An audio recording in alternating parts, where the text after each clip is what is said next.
ಮಗಳು ತನ್ನ ವಿರೋಧದ ನಡುವೆಯೂ ಪ್ರೀತಿಸಿದ ಯುವಕನನ್ನ ಮದುವೆಯಾದಳೆಂಬ ಕಾರಣಕ್ಕೆ ತಂದೆ ಅನಾಹುತವನ್ನ ಮಾಡ್ತಾನೆ.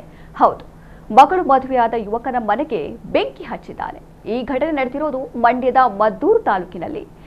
ಚುಂಚಗನಹಳ್ಳಿ ಗ್ರಾಮದ ವಿನೋದ್ ಎಂಬ ಯುವಕ ಹಾಗೂ ಪಕ್ಕದ ಮನೆ ಯುವತಿ ಹಲವು ವರ್ಷಗಳಿಂದ ಪ್ರೀತಿಸ್ತಾ ಇದ್ರು. ಮನೆಯವರ ವಿರೋಧದ ನಡುವೆಯೂ ಫೆಬ್ರವರಿ 12ರಂದು ಮದುವೆಯಾಗಿದ್ದರು.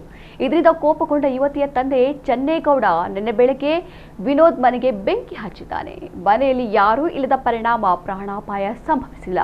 ಮನೆ ಸಂಪೂರ್ಣ ಭಸ್ಮವಾಗಿದ್ದು ಮನೆಯಲ್ಲಿದ್ದ ಎಲೆಕ್ಟ್ರಾನಿಕ್ ವಸ್ತುಗಳು, ಬಟ್ಟೆ, ಅಡುಗೆ ಸಾಮಗ್ರಿಗಳು ಸುಟ್ಟು ಕರಕಲಾಗಿವೆ. ಬೆಂಕಿ ಇಟ್ಟ ಚನ್ನೇಗೌಡನಿಗೆ ಸಣ್ಣ ಪುಟ್ಟ ಗಾಯಗಳಾಗಿವೆ. ಆತನಿಗೆ ಸ್ಥಳೀಯ ಆಸ್ಪತ್ರೆಯಲ್ಲಿ ಚಿಕಿತ್ಸೆ ನೀಡಿ ಹೆಚ್ಚಿನ ಚಿಕಿತ್ಸೆಗಾಗಿ ಬೆಂಗಳೂರಿಗೆ ಕಳುಹಿಸಲಾಗಿದೆ. ಮದ್ದೂರು ಪೊಲೀಸ್ ಠಾಣಾ ವ್ಯಾಪ್ತಿಯಲ್ಲಿ ಈ ಘಟನೆ ನಡೆದಿದೆ.